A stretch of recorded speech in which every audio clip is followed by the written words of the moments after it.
Is there any reason to vote anymore? Is there any reason to say I want my voice heard if it's being manipulated? You know, there's a new gerrymandering law that just went in for Virginia. So if you live in Virginia, you know this better than I do, that you put a Democrat into power and now she is taking the Congress seats away from Republicans and giving it to Democrats. I think it's gonna be like 10 Democrat seats to 1 that represent Virginia. Does that actually represent Virginia? When you think about your congressmen, do they actually represent you? Are we voting for the right reasons? Well, we may be voting for the right reasons, but are we getting better results?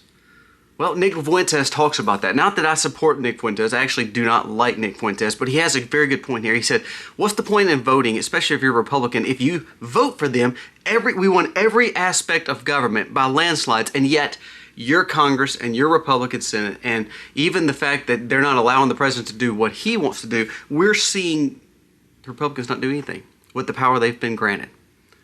And he said it's going to be funny when the Democrats win back because they're going to do all the things that Republicans chose not to do because they are, you know, upstanding individuals and they want to play between the 40s. And you watch, just like Spanberger, she gerrymandered Virginia, and yet, no other state, they all talked about it, Republicans talked about it, but when it got down to the, you know, the nuts and bolts of it, they didn't do it. When we got down to the SAVE Act, it hasn't been done yet. When we talk about doing all these things that's for conservatives and cutting budgets and making things better, they don't do it. Is there any point in voting anymore? Because what we're going to see is the Democrats are going to do what they say. Republicans are just going to yap their mouths. We're going to discuss that. Also, we're going to talk about the Olympics. We have no pride in America anymore. Why in the world do we have people going and speaking with the American flag on their chest and they're denouncing America or talking about how they don't support America and how they don't really represent them? Screw it. Get rid of them. We're going to talk about the Olympics, how we have demonic symbols, literally pentagrams, on the very front of the opening ceremony. We've talked about this before. It's so evil at what they depict. It's all evil. And then to have people not happy about waving our flag, you should get rid of them. Fire them off the Olympic teams and make them go back and work at McDonald's. I get so sick of people being so ungrateful for the things that they've been given. They were going to New York. Zohar Memdani says that Islam is the answer, is that everyone should turn to Islam because that is the key. Don't you think we're going to see this sooner than later? If we're not going to be harmed and our empire taken down by the woke ideology, it will be taken down by Islam. We're going to discuss what Zohar Memdani just stated in a special announcement that should have you scared to death. And then lastly, again, Trump administration working against itself. Dr. Oz came out and states that Americans should not try to retire so they could help pay the national debt. No, what we should say is we should fire everybody in Congress and Senate that's taking our money and let us do our jobs and pay into a system like Social Security that's not right and actually pay into a individual retirement account like an IRA and have our own money. And we should be able to retire when it's time for us to retire. And government needs to quit stealing our money. This is why I say Trump, he has a great team of some people, and then people like Pam Bondi, Dr. Oz, all these other people, they're destroying his chances to actually do anything good. I mean, why retire when you can work and actually help pay off the American debt? It's not fair when the Congress is becoming millionaires and giving all our money away. It makes no sense. We're going to dive into all these stories today. Let's get started.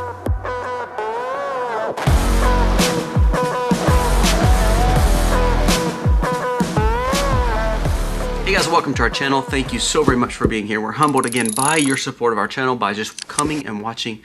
And we hope that if you enjoy it, you'll give us a thumbs up. You'll subscribe to the channel. Remember, we do a giveaway each and every month. We're going to be doing the January giveaway tomorrow on Sunday. So make sure if you are not subscribed to subscribe by today. We're going to give you to today, and we give things away. We actually just sent out a Doorcade that just got in. It was back ordered from last month, so it's going out this week. We sent out some soap, some shirts, all that kind of stuff we love sending out. So make sure you are subscribed to this channel and also my blog channel, Colby Mac. That way you can be entered into the giveaway. Now let's jump into the stories of the day. First, let's talk about the Olympics. And I think we need to jump there first before we talk about the voting and back home. The Olympics is shown with pentagrams literally shining all over the opening ceremony. I mean, the actual red ball, if you look at the red ball, it truly is a pentagram. That is a pentagram. That is a demonic symbol representing, I mean, usually you have a goat head in the middle of it to represent Satan. I mean, this is what we're showing at these events. It says the 2026 Winter Olympic opening ceremony looks like something straight out of Hades.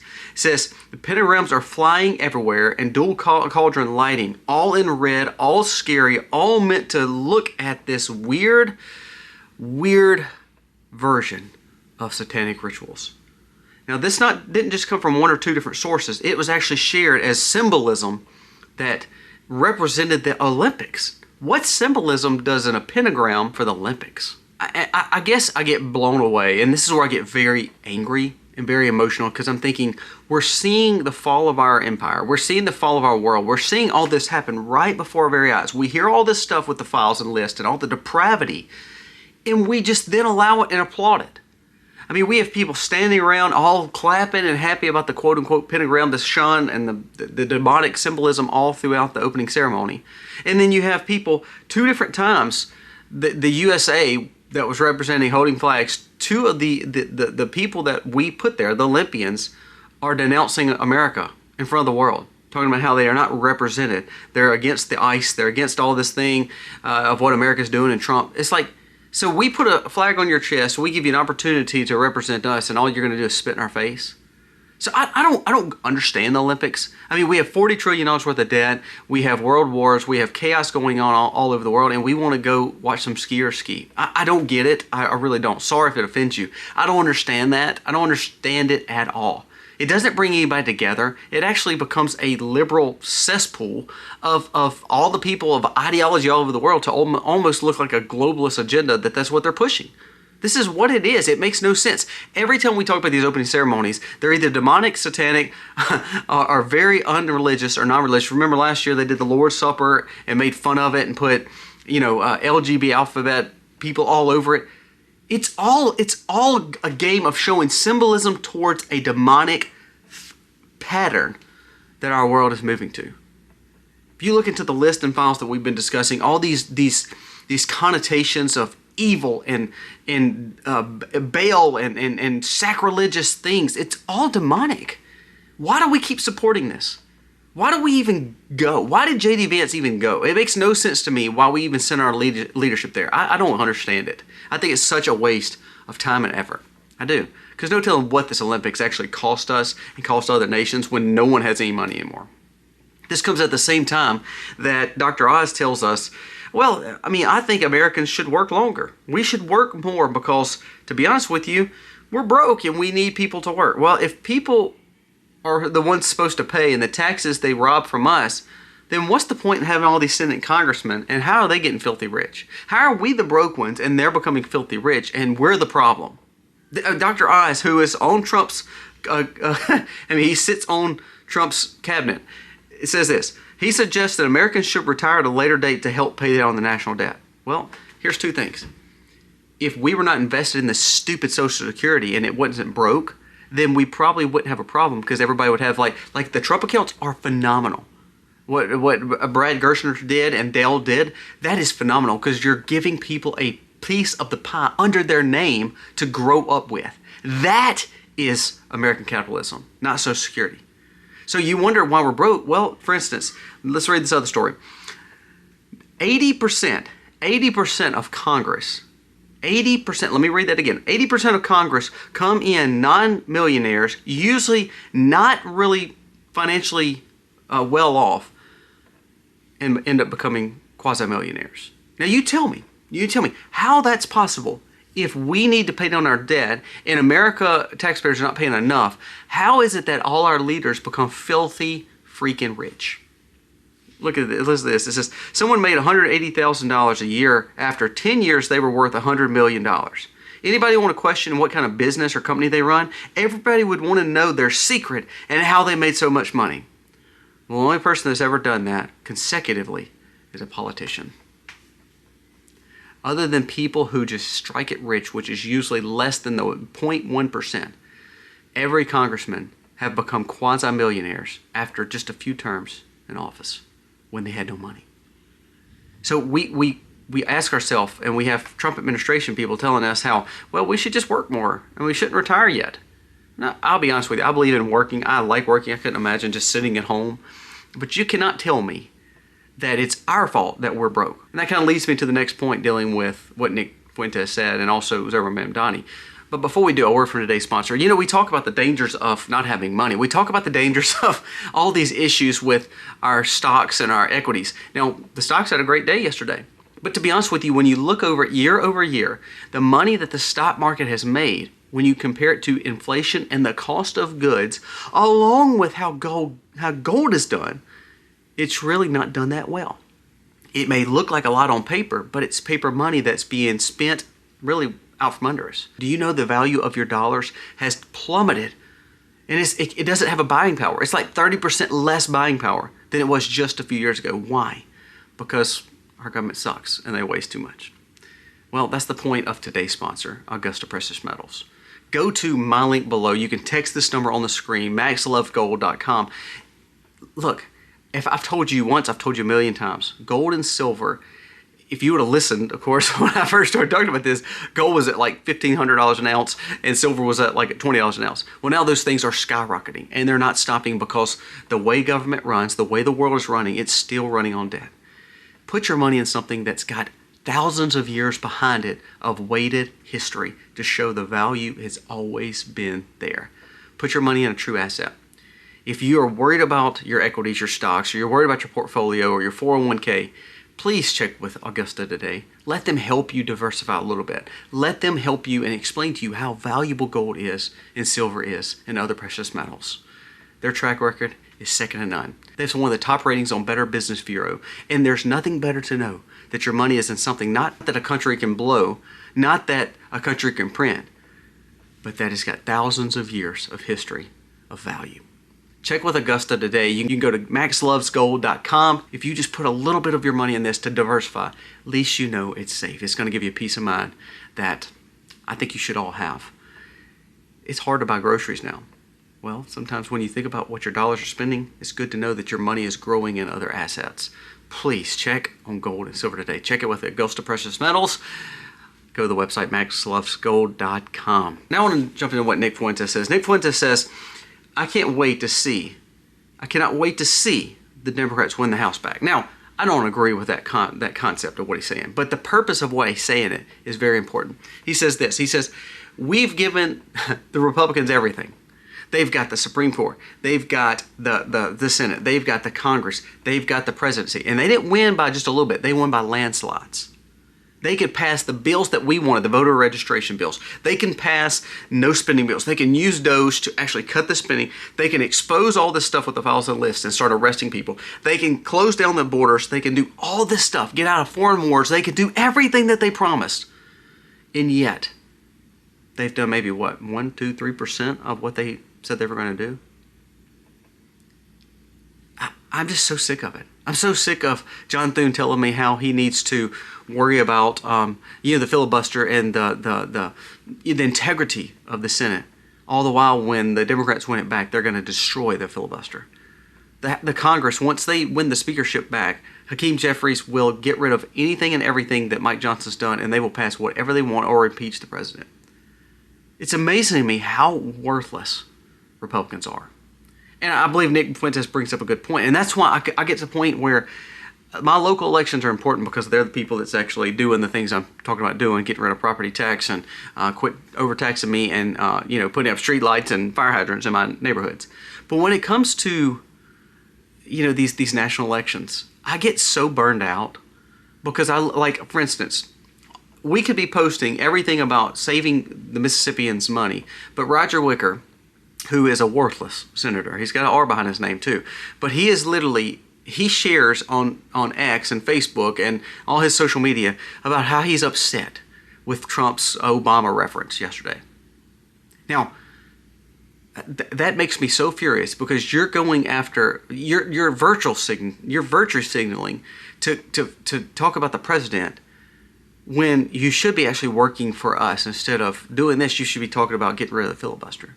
He's a ranking member. I mean, he's done so much to get his way up and snaked his way up into the Senate, and yet he wants to post not to help America, he wants to post against President Trump. Tom Tillis did the same thing. Murkowski, Collins, all of them did the same thing. These people are worthless. So you know what? Like my two senators, my congressmen, they've done jack for me. They've done nothing for me other than spend my money, other than rob me blind. I just don't even understand why I vote anymore. And I know I'll get kickback from a lot of older people saying, oh, Colby, you've said vote, vote, vote. I do. And we did. And we voted. And we got the results we wanted. And yet nothing gets done. I know this sounds so cliche, but it's like, we know at this point it doesn't matter anymore. It's all evil. It's all demonic. It's all depraved. And we realize that we're just not part of that group. So now it's time to just say, screw it. And I say that in the terms of not trying to be done, but just saying, I'm tired of worrying about what they're doing. Now it's time to focus on just my family, because I can't do anything to fix. We just did. We voted all the things they wanted to vote, and yet nothing got accomplished. Well, guess what? Voting did get accomplished. Zohran Mamdani. So while we're trying to get things done for Republicans and actually have staunch Republicans doing their job, which they're not, they're just kowtowing to everything that we don't want. Guess what Zohran Mamdani's doing? Just what most Democrats do. What they get voted on, what they believe in, they're going to push, and they don't care whose feelings they step on. He wants to get rid of privatization of ownership. He's starting to do that. He wants to overtax. He's starting to do that. Spanberg in Virginia, starting to do that by gerrymandering. I want you to listen to what Zohran Mamdani said, because this is representation of, if we don't start fixing our problem and actually electing people who do the job and have a backbone and have something else in the male vernacular, here's what's going to happen. You're going to have people like this lead us. Listen to this. Zohran Mamdani, terrifying sight as New York City Mayor Zohran Mamdani calls for Americans to look to Islam and the Prophet Muhammad to support pro-mass migration stance. And Islam is built on migration, and basically what we should see is Islam is the future of America. We need to repeal the movement against Islam. Every time they said Muhammad or Islam, he would do his little thing that they do for religion. And here's what we're seeing. Him and other people like him will bring in two things to America, because we keep electing these losers with the R behind their name. Two things are going to happen. The leftists are going to win because Republicans and conservatives are tired of voting for these people, for them to lie to us. But what's going to happen is the left's going to win. Either you're going to have a liberal woke ideology that's going to ruin the empire, or you're going to have a movement towards Muslim Islamic faith and get rid of Christians. Either way, conservative Christian families will be persecuted. And either way, America will fall.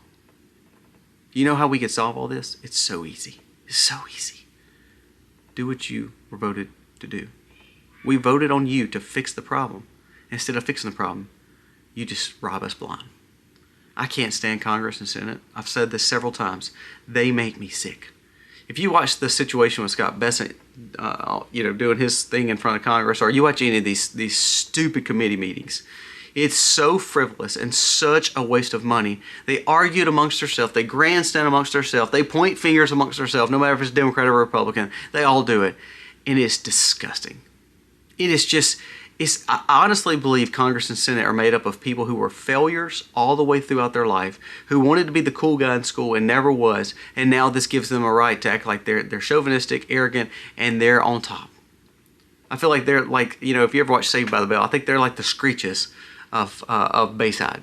They always wanted to be in the it crowd. They always want to hang out with everybody, but they were not that cool. So therefore now they feel like they've earned something, so now they can just act like a fool and act arrogant and pompous and a jerk and rip off people because of all the bad problems they've had in their life. Now, that's maybe a stupid cliche to you, but I'm just tired of it. Kind of like Nick Fuentes in this facet, which I don't agree with him on much, but I do agree with him with this. It's like, what's going to happen is Democrats are going to take back over because Republicans, again, blew it, like we always do. We're good at blowing it. But see, here's the thing. It's not that we blow it. We think our congressmen and senator blow it. Actually, they're playing the game like they want to play it, getting filthy rich off us. But hey, Dr. Oz is telling you, you should work to your 85 to help pay off the debt. You won't ever pay it off, by the way. We can never pay off Social Security. You got to fix it. It's not going to be fixed because you got a worthless Congress and Senate. Love these Trump accounts. Would love to see them be able to do that and opt out at 35 or 40 years old and below. Well, we could build our own Social Securities, because now I'm sick and tired of what's happening in our government. Let me know your thoughts on today's video. God bless you.